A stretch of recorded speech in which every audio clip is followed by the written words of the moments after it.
9 од вкупно 10 приговори одби антикорупцијската комисија, откако ВМРО ДПМН констатирала дека од почетокот на изборната кампања владеачката коалиција злоупотребила канцелариски материјали и канцелариски простори за изборни цели, но и дека град Скопје објавил оглас за субвенции за велосипеди. Иако антикорупцијската комисија го отфрли приговорот за велосипедите, сепак, како што образложи Нури Бајрами, пропуст е направен, а согласно принципот на добро владење.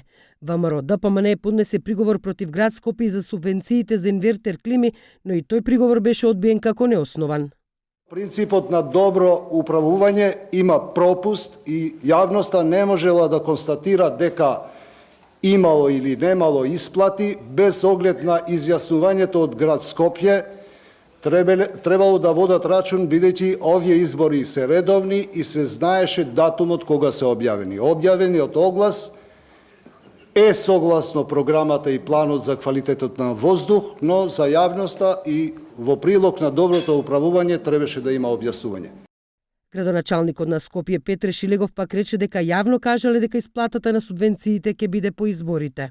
Еден куриозитет кој што не стои во одговорот на градот, меѓутоа доставен и записникот од седницата на Советот на градот Скопје одржана на 28 февруари е дека и за едното, и за другото, и за едната и за другата одлука, согласно програмата усвоена декември 2018 година за ваквото објавување на јавни повици има гласано и советничката група на подносителот на приговорот.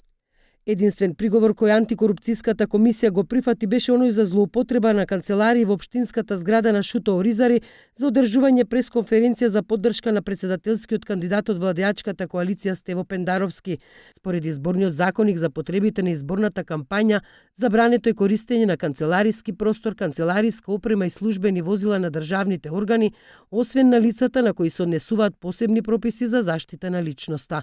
Забрането е вршење и обид за вршење притисок и заплашување на гласачи или членови на нивните семејства или ним блиски луѓе.